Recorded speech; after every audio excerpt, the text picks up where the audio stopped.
আজকে আমরা শ্রী বলদেব চন্দ্রের আচ্ছান্বিত হওয়ার কাহিনী পাঠ করব এবং বলদেব কীভাবে দেখলেন যে এক বছর শেষ প্রান্তে কৃষ্ণ কীভাবে আর গোপসখা এবং গোবৎসদের রূপ ধারণ করে নিজেই এক বছর ধরে চলাচল করতেছেন এবং সেই লীলা আস্বাদন ব্রহ্মদেবকে দর্শন করিতেছেন। আমরা আস্বাদন করব।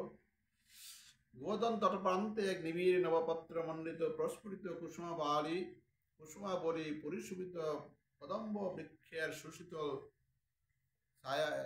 ছায়া কৃষ্ণ স্কন্দে বামবাহু অর্পণ ও দক্ষিণ করে সিংহার ধারণ করিয়া দণ্ডামান বলদেব, মানে কৃষ্ণের এক কান্দে বামবাহু রাখিয়া এবং দক্ষিণ করে সিংহা ডানাতে সিংহা ধারণ করিয়া দণ্ডামান বলদেব পলকবিহীন বিস্ময়োৎফুল্ল নেত্রে এক অভাবনীয় দৃশ্য দেখেছিলেন এবং মনে মনে ভাবিতে লাগলেন, আমিও একই দেখিতেছি। উৎক্ষিপ্ত ধনুপালক রক্ষক গণের শত শত লঘুরাঘাত উপেক্ষা করিয়া গণ দুর্গম পার্বত্য পথাতিক্রম পূর্বক দ্রুত বেগে আসিয়া তাহাদের মুক্ত স্তন্য বৎস বঙ্কি লইয়া মাতিয়া গেল। আর তাহাদের এই 2-3 দিনের বৎসগণ গোবর্ধন শিখরে দাঁড়িয়া তাদের উদাস দৃষ্টি নিক্ষেপ এবং ঘন ঘন মৃদু হাম্মারব করিয়া কতবার তাহাদের মনে দুঃখ জানাইল। গাবিগণ সেই গোবর্ধন পর্বতের সমতল শিখরে তৃণ ভোজন করাকালীন যখন ভগবান শ্রীকৃষ্ণের রূপধারী বিভিন্ন বৎসর দেখতে পেলেন, তখন তাদের মনে এক অদ্ভুত প্রেম জাগরিত হলো। তারা তখন সেখান থেকে যখন দেখলেন তাদের ভগবান শ্রীকৃষ্ণ রূপধারী বৎসগণ তৃণলতা ভোজন করতেছেন, তখন তারা দ্রুত বেগে সেখান থেকে লাফিয়ে নেমে আসলো এবং গোপগণ শত চেষ্টা করেও তাদেরকে আটকাতে পারেন নাই। তারা যখন রাগান্বিত হইয়া নিচে নেমে আসলেন, তাদের আসাদন দেখলেন তাদের সন্তানরা এখানে উপস্থিত এবং তাদের সন্তানকে দেখে তাদের সেই রাগান্বিত ভাব দূরীভূত হয়ে গেল। আর এই দৃশ্য বলদেব দেখে আশ্চর্য হলেন, কি মায়া, এবং কি মায়া আছে যে আমাকেও আকৃষ্ট করতে পারে এবং শ্রীকৃষ্ণকেও আকৃষ্ট করতে পারে, কি মায়া এটা। ওখানে সে ভগবান শ্রীকৃষ্ণের প্রশ্ন করলেন, কৃষ্ণ এর কাহিনীটা কি, মূল কথা আমার একটু বলো তো দেখি। আর আমি যা দেখি সবই তুমি, গোবৎস গোপসখা, তারপর জ্যৈষ্ঠী শিকা সিংহা নাগরা যতই বাসি যতই সবই দিয়ে তুমি, ঘটনা কি? তখন কৃষ্ণ কি করলো, সব প্রভুত্ব ঘটনা বর্মার কাহিনীগুলা তুলে দিল। কৃষ্ণ স্কন্দে বাম অঙ্গ হেলাইয়া বিস্ময়স্তি লোচনে দণ্ডায়মান বলদেব এই প্রকার নানা রূপ চিন্তা করিলেন, কিন্তু কিছুতেই অভাবনীয় ঘটনার হেতু নির্দেশ করিতে পারেন না। তিনি বহুত চিন্তা করে এর কিছুই নির্ণয় করতে পারেন না, ঘটনাটা কি। তিনি মনে মনে ভাবিতে লাগলেন যে জগতে সকলেই পুত্র বৃত্ত প্রভৃতি ভালোবাসার সন্দেহ নাই, কিন্তু প্রকৃতপক্ষে পুত্র বৃত্তাদি তা কারো ভালোবাসার পাত্র নহে। নিজ আত্মাই সকলের ভালোবাসার পাত্র, আত্মার অনুকূল ও সুখেতু বলিয়া এই পুত্র বৃত্তাদি আত্মীয় রূপে সকলের ভালোবাসার আস্পদ হইয়া থাকে। অতএব আত্মাই সকলের মুখ্যরূপে ভালোবাসার পাত্র এবং পুত্র বৃত্তাদি গুণভাবে আত্মীয় রূপে প্রেমাস্পদ। আত্মাই সকলের মুখ্য ভালোবাসা পাত্র এবং পুত্রাদি গুণ মুখ্যরা। নবা হরে পুত্র কামায় পুত্র প্রিয় ভবতী আত্মনস্তু কামায় পুত্র প্রিয় ভবতী। এই শ্রুতিবাক্যে স্পষ্ট জানা যে পুত্রাদির সকলের ভালোবাসার পাত্র হইল, তাদের সুখের জন্য কেউ তাহাদেরকে ভালোবাসে না। আত্মার সুখ এবং তৃপ্তি বিধানের জন্যই সকল পুত্রকে ভালোবাসিয়া থাকে। আত্মার সুখের জন্য নিজ পুত্র ভালোবাসে, নিজ আত্মাকে অনাদর করিয়া পুত্রাদি আত্মীয় কেউই কখনো ভালোবাসতে পারে না। কিন্তু কি আশ্চর্য, আমার সম্মুখে ইহার সম্পূর্ণ বিপরীত পরিলক্ষিত হইতেছে। এই সমস্ত গোপগণ ও গোগণ সকল আত্মা কৃষ্ণকে সম্মুখে দেখিয়াও আজ নিজ নিজ পুত্র ও বৎসগণ লইয়াই মত্ত হইয়া গিয়াছে। ইহাদের কথা আর কি বলিব। আমার পর্যন্ত যে এই সমস্ত গোপ বালক ও গোবৎ সঙ্গে ভালোবাসতে ইচ্ছা হইতেছে, ইহার কারণ কি এবং এই অসম্ভবনীয় ব্যাপার এমন করিয়া সংঘটিত হইল, তাও আমি কিছুতেই বুঝতে পারিতেছি না। যাহাদের আত্মজ্ঞান নাই তাহারা পর্যন্ত তাহাদের অজ্ঞাত আত্মার সুখার্থে পুত্র ইত্যাদি আত্মীয়কে ভালোবাসে।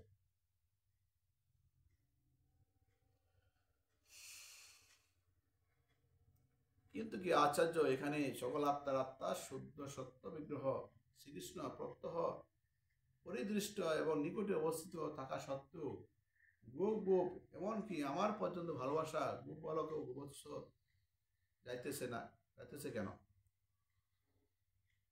মানে বলেছেন হচ্ছে আমার সামনে কৃষ্ণ থাকা অবশ্য আমার কেন গোবৎস এবং গোপ বালকের প্রতি আমার স্নেহ মমতারা আর বেশি ফুটে উঠতেছে, কারণটা কি?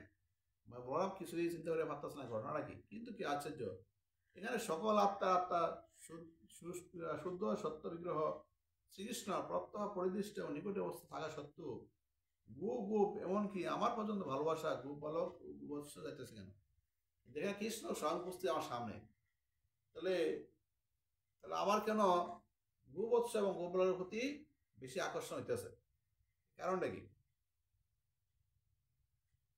এই দুই প্রকার ভালোবাসায় অনেক পার্থক্য। জগতে আমার পুত্র, আমার সখা, আমার ভ্রাতা, আমার পতি, আমার গৃহ, আমার সম্পদ, এই প্রকার স্বতন্ত্রভাবে এবং স্বতন্ত্র প্রয়োজনে অনেককেই ভালোবাসা যায় এবং জগতের জীব এভাবে নিজ নিজ সম্বন্ধ ও প্রয়োজন মতো অনেককেই ভালোবাসিয়া থাকে। কিন্তু কৃষ্ণকে ভালোবাসিলে আর স্বতন্ত্রভাবে কিংবা স্বতন্ত্র প্রয়োজনে কাউকেও ভালোবাসা যায় না এবং ভালোবাসার প্রয়োজনও হয় না। কৃষ্ণ ভালোবাসলে আর কাউকে ভালোবাসার প্রয়োজন নাই।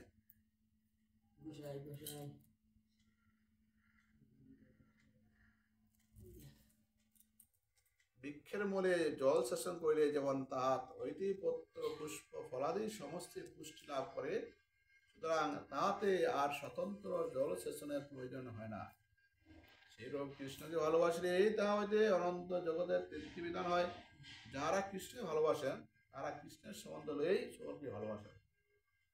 কারণ গাছে গোড়া জল দেয় যখন গাছ পরিপূর্ণ হয়, পুষ্টি হয়, ফল দেয়, ফুল দেয়, ফল বিতরণ করে, তেমনি কৃষ্ণ ভালোবাসে সকলে ভালোবাসা হয়ে যায়, সকলে ভালোবাসারা হয়ে যায়। কিন্তু এখন দেখিতেছে সে সম্বন্ধ বলিয়া গিয়া নিজ পুত্র বুদ্ধিতেই নিজ নিজ পুত্রকে ভালোবাসতেছেন। ইহাদের এরকম ভাব বৈষম্য কেন ঘটিল তাহাতে কিছুতেই বুঝতে পারিতেছি না। মানে বলতে দেখলো কি গোপরাবন্ত আইয়া তার পুত্রকে কুলো লইল কৃষ্ণের থিয়া, কৃষ্ণ সামনে দাঁড়িয়ে রয়েছে। ঘটনাটা কি? আসলে ওই গোপ বালকরা সকলেই কৃষ্ণ, বুঝলেন নি? সকলেই কৃষ্ণ রূপ ধারণ করিয়া গোপ বালকের রূপ ধারণ করে আছে। এ প্রকার অসংখ্য দৃষ্টান্ত জগতে দেখা যায়। কিন্তু কৃষ্ণকে যে একবার ভালোবাসে সে আর তাকে ছাড়িয়া কিংবা স্বতন্ত্র প্রয়োজনে কৃষ্ণের মতো আর কাউকেও ভালোবাসতে পারে না। কিন্তু গোপগণ আজ তাদের নিজ নিজ পুত্র বাৎসল্য আত্মারা হইল কেন, তা কিছুতেই ধারণা করা যাইতেছে না। এই যে গোপেরা কেন কৃষ্ণকে থিয়া তার মানে নিজ পুত্রকে কোলে তাদের মস্তক আগ্রহণ তাদেরকে ভালোবাসতে কেন? হ্যাঁ, কৃষ্ণকে ভালোবাসে সকলে ভালোবাসা হয়ে যায়। কৃষ্ণের থিয়া কেন গোবৎসগণকে ভালো পায়, তাদের পুত্রকে কোলে নেয় এরকম ভালোবাসতেছে, এই কথা বললাম, চিন্তা করতেছে। বদ এই প্রকার নানাভাবে চিন্তা করিয়া পরিবেশে মনে করিলেন যে আমরা নিশ্চয়ই কারো মায়ায় মুগ্ধ হইয়াছি। কেননা এই সমস্ত গোপগণ নিজ নিজ বৎস বালকে যে প্রকার আকৃষ্ট অনুরক্ত হচ্ছে,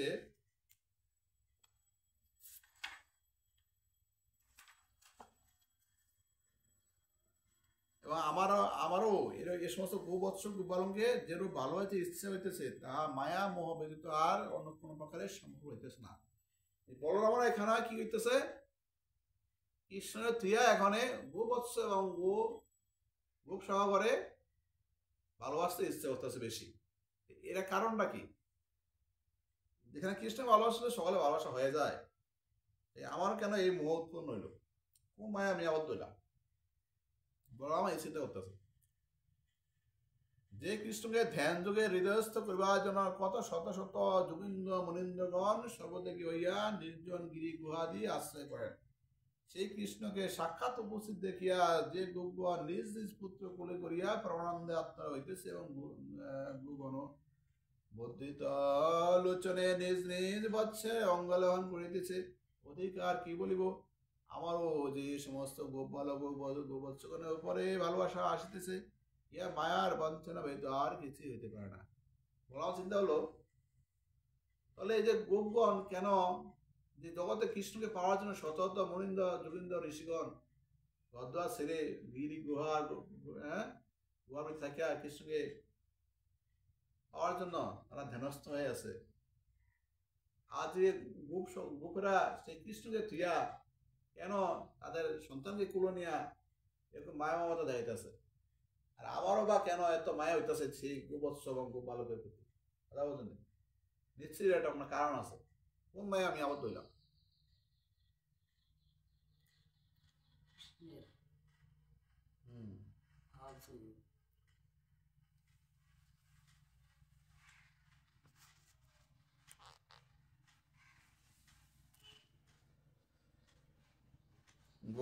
গণের এবং নিজের বৎস বালকের প্রতি প্রীতিকে বলে দেয়, এ হয়ে মায়ার বঞ্চনা বলে নিশ্চয় করিলেন বটে, কিন্তু সহতভাবে তিনি সংসামত হইতে পারিলেন না। তিনি বরং বুঝলেন যে মায়ার দ্বারা আমরা আবৃত, কিন্তু এটা মূল কাহিনীটা কি এটা নেই বুঝতে পারতেছেন না।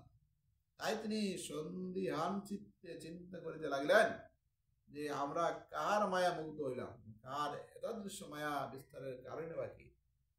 বিশেষত যেখানে কৃষ্ণ থাকে সেখানে মায়ার প্রভাব বিস্তার হওয়া কিছুতেই সম্ভব নয়।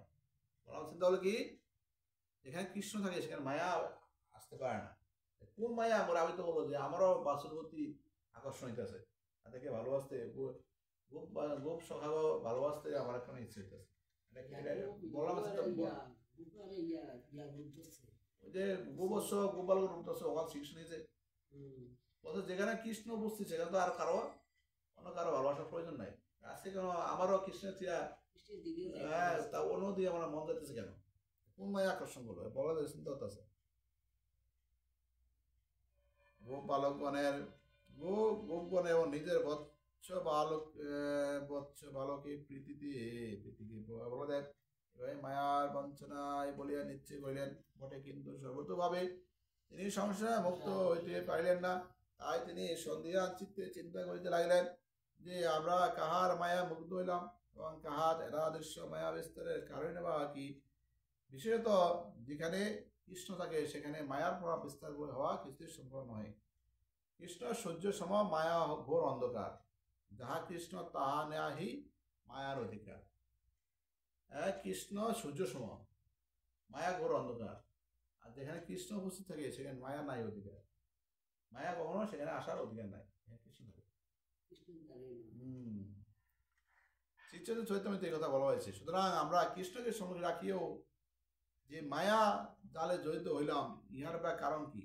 এই প্রকার নানাবিধ সন্দেহে আন্দোলিত হইয়া বলদেব মনে করিলেন ব্রজবাসীগণের উপাস্য দেবতা নারায়ণ বোধ হয় ব্রজবাসীগণের প্রীতি ব্যবহার ও প্রেম সেবালাভের লোভে গোপ বালক ও গোবৎসঙ্গে গোপন করিয়া নিজেই গোপ বালক ও গোবৎসর্পে আত্মপ্রকাশ করিয়াছেন। পরক্ষণে আবার বলদেবের মনে হইল যে ব্রজবাসীগণের উপাস্য দেবতা নারায়ণ তাহার উপাসকগণকে এইভাবে বঞ্চনা করবেন কেন? বড় চিন্তা হলো কি, ব্রজবাসীরা তো নারায়ণকে খুব ভালোবাসে। নারায়ণ কি ব্রজবাসীর সেবা মুগ্ধ হইয়া আরো সেবা পাওয়ার জন্য গোপ বালক ও গোবৎস করে সরিয়া নিজেই কি সেরূপ ধারণ করলো? বলার মনে নেই, মনে সন্দেহ যাইতেছে না, বুঝলেন? আমার চিন্তা হলো নারায়ণ না, নারায়ণ তো এত বঞ্চনা করতে পারেন না ব্রজবাসীদের সাথে, এটাও চিন্তা করতেছে।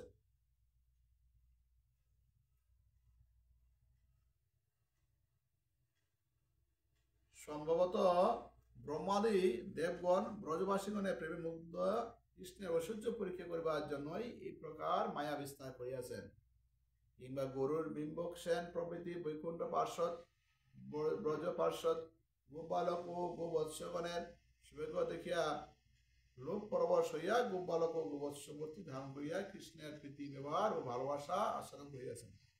আমার বর্ণনা আছেন তো নাকি ব্রহ্মায় দেবগণ সহ কৃষ্ণের এই ভালোবাসা দেখার জন্য নিজেই স্বর্ণাগুলো এটা কিনে দেখার বিষয়। পরক্ষণে আমার বড়দের মনে হলো যে ব্রহ্মা এবং বৈকুণ্ঠ পার্শ্বদগণ ভক্ত চূড়ামণি তাহারা কখনোই বা এই প্রকার রূপ কখন ব্যবহার করতে পারেন না। সম্ভবত কোনো যুগসিদ্ধ মহাপুরুষ বহুকাল যুগধারি পরিও কৃষ্ণের কোনো উদ্দেশ্য না পাইয়া প্রকট লীলায় কৃষ্ণ সঙ্গ সুখা সাধন করিবার জন্য গোপবালক ও গোবৎসগণের রূপে আসিয়াছেন। আমার চিন্তা হলো যে না, ব্রহ্মা তো এটা করতে পারেন না। এই কোনো মুনি ঋষি সাধুরা কৃষ্ণকে ধ্যানে না পাইয়া নিজের প্রকট হইয়া এই ধরনের রূপ ধারণ করছে। এটাও চিন্তা হচ্ছে বললাম, তার মধ্যে কোনো সন্দেহ হইতেছে না এখনো, বুঝলেন? এই প্রকার চিন্তা করিয়া বলা আবার মনে করলেন যুক্ত মহাপুরুষ কাজটা করতে পারে। ওতে আমার মনে হইতেছে যে সে নিশ্চয় আবার মনে হইতেছে যে নিশ্চয়ই কংসপ্রেরিত কোনো অসুর আসিয়া এই প্রকার মায়া বিস্তার করিয়া গোপকে মুক্ত করিয়া তাদের কৃষ্ণপ্রীতি কর্ম করিবার চেষ্টা করিতেছে। আবার চিন্তা কি অবশ্যই কোনো অসুর পাঠিয়েছে আবার, তারা বিভিন্ন মায়া, তারা বিভিন্ন মায়াধারী অসুর, তারা এই রূপ ধারণ করিয়া কৃষ্ণের প্রতি ভালোবাসা কমাইয়া দিয়া কংস প্রতি ভালোবাসা বাড়িতেছে। এটাও চিন্তা করতেছে। কংসপ্রেরিত পুতনা রাক্ষসী আসিয়া এইভাবে একবার ব্রজের সমস্ত মুগ্ধ করিয়া দিব্য রমণীর বেশে আসিয়া কৃষ্ণকে হরণ করিয়াছিল। এবারও বোধ হয় সেরূপ কোনো অসুর আসিয়া গোপগঙ্গে মায়মুগ্ধ করিয়া তাহাদেরকে পরাভব করিতে চেষ্টা করিতেছে। মানে একবার পুতনায় এক দিব্য রমণীর রূপ ধারণ করিয়া আইসা ব্রজের রমণী করে মন ভুলাই লাইছে, বুঝলেন? আশা ব্যবহার দিয়া পরে কৃষ্ণকে লইয়া রান দিছে, বুঝলেন? নাকি এরকম কোনো অসুর হয়েছে আবার, এটাও চিন্তা আছে। অতএব এখনই আর কোনো প্রতিক্রিয়া করা উচিত। এই প্রকার স্থির নিশ্চয় করিয়া আবার পরক্ষণেই বলদেব মনে করিলেন যে কোনো অসুর আসিয়া তাহার মাথায় গোপগণকে মুগ্ধ করিয়া সক্ষম হইল, তারা তো আমাকে কিছুতে মুগ্ধ করিতে সক্ষম হইবে না। মানে কোনো অসুর আইসাও যদি আচরণ করে, তারা গো এবং গোপগণকে যদি মুগ্ধ করিয়া রাখে, কিন্তু আমাকে তো মুগ্ধ হতে পারবে না। কোনো ওষুধ তো মায়াবদ্ধ, আমি তো মায়াবদ্ধ আবদ্ধ নেই। গোপ বালক ও গোবৎসঙ্গে দেখিয়া আমিও যে মুগ্ধ হইয়া পড়িয়াছি এবং আমারও যে তাদেরকে কৃষ্ণের মতো ভালোবাসতে ইচ্ছা হইতেছে, ইহা তো কোনো অসুরের মায়া হইতে পারে না। তাহলে অসুর তো আমাকে মায়া আবদ্ধ হতে পারে না। আমি কেন এই গোবৎস এবং গোপালের প্রতি নিজে আকৃষ্ট হলাম? নিশ্চয়ই এটা কোনো কারণ আছে, জানতে ভালো করে। আমাকে মায়ামুগ্ধ করে এমন সাধ্য কাহার আছে? তবে কৃষ্ণের মায়ায় আমি চিরদিনই মুগ্ধ, কেননা কৃষ্ণ মায়াময়ী, তাহার মায়া অতিক্রম করিবার সাধ্য আমারও নাই। কৃষ্ণের মায়া আমি মুগ্ধ, কৃষ্ণের মায়া কাটানোর সাধ্য আমার নাই। আর সকল মায়া কাটা, আর সকল যত মায়া আছে দেবদেবী অসুর সকল মায়া আমি কাটাতে পারি, কিন্তু কৃষ্ণের মায়া আমি কাটাতে পারি না, বুঝলেন? কৃষ্ণের মায়া কাটার সাধ্য আমার নাই। আর মায়ায় মুগ্ধ হইয়া আমি নিরন্তর নানাভাবে তাহার সঙ্গে সঙ্গে থাকি। এবারও আমি তাহার মায়াতেই গোলক ছাড়িয়া ভুলুকে আসিয়াছি। সুতরাং আমার নিশ্চয়ই মনে হইতেছে যে সর্বেশ্বর সর্বনিয়ন্তা স্বয়ং ভগবান শ্রীকৃষ্ণই কোন প্রকার মায়া বিস্তার করিয়া আমায় মুগ্ধ করিয়া কোন এক নূতন খেলা খেলিতেছেন। এবার বলরাম বা নিজ পথে আছে, বুঝলেন? বলছে আমাকে মায়া দ্বারা আবদ্ধ করতে পারে এমন শক্তি তো কারো নাই। এখন তো কৃষ্ণের কাছেই আমি আটকালাম, কৃষ্ণের মায়া আমি মায়াবদ্ধ আবদ্ধ, এই জন্য আমি তার সাথে সবসময় থাকি। কৃষ্ণের মায়ায় আমি বৈকুণ্ঠ সেরে এই গোলক বৃন্দাবনে আসিয়াছি। তাহলে এই কাজ কৃষ্ণ ছাড়া আর কেউই করতে পারে না। গোপগণের নিজ নিজ বৎস বালককে একাদৃশ্য আসক্তি হেতু কি এবং বলদেব স্বয়ং বা কেন তাহাতে আসক্ত হইয়া পড়িয়াছেন, এই অভাবনীয় ব্যাপারের প্রকৃতত্ব জানিবার জন্য বলদেব তখন মনে মনে নানাবিধ জল্পনা কল্পনা করিয়া পরিশেষে স্থির করিলেন যে সর্বেশ্বর সর্বশক্তিমান স্বয়ং ভগবান কৃষ্ণ এই মহা মায়াজাল বিস্তার করিয়াছেন। বলার মনে আসলা ঢুকছে, নিশ্চয় এরা কৃষ্ণই কাজটা করছে। কাজে সে জালে মূল সংকর্ষণ বলদেবেরও আবদ্ধ হইয়াছে, কিন্তু কৃষ্ণ কেন যে এইভাবে মায়া বিস্তার করিলেন তাহা বলদেব কিছুই বুঝতে পারিলেন না। তিনি মনে মনে চিন্তা করিতে লাগিলেন যে কৃষ্ণ আমাকে পর্যন্ত কেন এই প্রকার মায়াবুদ্ধ করিলেন। বিশেষত কৃষ্ণ যদি ইচ্ছা করেন তাহলে আমাকে মায়াবুদ্ধ করিতে পারেন বটে, কিন্তু তাহাতে আমার ভালোবাসা কৃষ্ণ ভিন্ন কদাপি অন্যত্র যাইতে পারে না। এই সমস্ত গোপালক এবং গোবৎসের উপর আমারও এইরকম ভালোবাসা হওয়ার কারণ কি? কৃষ্ণ মায়া বলিয়া বুঝতে পারিও বলদেবের সামান্য একটু সন্দেহ কিছুতেই গেল না। এই জন্য তিনি অন্তর্নিবিষ্ট চিত্তে প্রকৃত তথ্যানুসন্ধানে রত হইলেন। বলরাম চিন্তা হলো কি, কৃষ্ণ মায়া দ্বারা আমাকে আকৃষ্ট করতে পারে, কিন্তু তাই বলতে আমি কৃষ্ণ ছাড়া আমি কোথাও আমার মন দিতে পারে না। তাহলে কেন আমার মন আজকে গোবৎস এবং গোপালকের প্রতি নিযুক্ত হলো? এই কারণটা কি? স্বয়ং ভগবান শ্রীকৃষ্ণ সর্বজ্ঞ শিরোমণি হইয়া ব্রজবাসী গোপীগণের প্রেমে মুগ্ধ হইয়া যেরূপ অজ্ঞানের ন্যায় লীলা করেন এবং প্রয়োজন মতো তাহার সর্বজ্ঞতা শক্তির খনি বিকাশ হয়, সেইরূপ বলদেব শ্রীকৃষ্ণের দ্বিতীয় গুজ্জ মূল সংকর্ষণ হইল। তিনিও কৃষ্ণ প্রেমাবেশে নিজ নিজ সর্বজ্ঞতা ভুলিয়া অজ্ঞের ন্যায় কৃষ্ণের সহিত থাকেন এবং তাহার মুগ্ধ লীলার সহায়তা করেন, এবং প্রয়োজন হইলে তাহারও নিত্য সিদ্ধ সর্বজ্ঞতা শক্তির আবির্ভাব হইয়া থাকে। বলদেব যেমন নিবিষ্ট চিত্তে গোপালক ও গোবৎস গণে তত্ত্বানুসন্ধানে প্রবৃত্ত হইলেন, অমনি তিনি দেখিলেন যে কৃষ্ণই অসংখ্য গোপালক রূপে গোপগণের কোলে উঠিয়া তাদের বাৎসল্য প্রেমের পরমাদর আস্বাদন করিতেছেন। কৃষ্ণই অসংখ্য গোবৎস রূপে গোপগণের বাৎসল্য প্রেম করিত স্তন দুগ্ধ পান করিতেছেন। এবার বলদেব কি চিন্তা করলেন? এবার উনি দেখলেন কি কৃষ্ণই গোপ বালক রূপ ধারণ করে গোপীদের কোলে উঠে তাদের ভালোবাসা আস্বাদন করতেছে, এবং গোবৎসগণ কৃষ্ণ গোবৎসগণের রূপ ধারণ করিয়া গোমাতাগ দুধ আহরণ করতেছেন। সর্বেশ্বর স্বয়ং ভগবান শ্রীকৃষ্ণকে এরূপে অসংখ্য গোপালক অসংখ্য গোবৎসমূর্তিদের গোপগণের বাৎসল্য প্রেমারস্য সাধন করিতে দেখিয়া বলদেব একেবারে চমৎকৃত হইয়া পড়িলেন। নেত্রী একবার নিজ বাম বাহুর দ্বারা আলিঙ্গিত কণ্ঠ কৃষ্ণের দিকে এবং একবার অসংখ্য গোপালক ও গোবৎসরূপী ধারী ধারী কৃষ্ণের দিকে দৃষ্টিপাত করিতে লাগিলেন।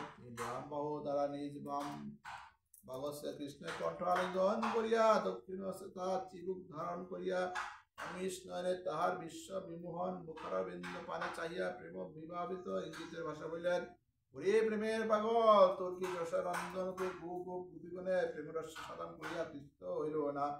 তাই তুই আজ অসংখ্য গোপালক গোবৎসরূপে গণের নিজ বৎস ও নিজ পুত্র হইয়া বাৎসল্য প্রেমের রস সাধনে প্রবৃত্ত হইয়াছিল।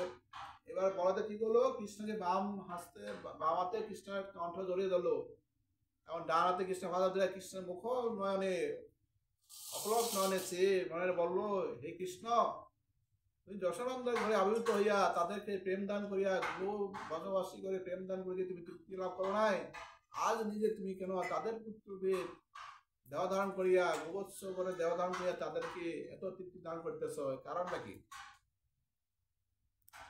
তোর সমত বেলিত ভক্ত বাৎসল্য গুণ সিন্ধুতে গোলক হইতে ভুলুক পর্যন্ত ডুবিয়া আছে, আর কত ভক্ত বাৎসল্য দেখাই ভাই। তোর প্রেমাধীনতায়, তোর ভক্ত বাৎসল্যে, তোর করুণায় আমরা পাগল হইয়াছি।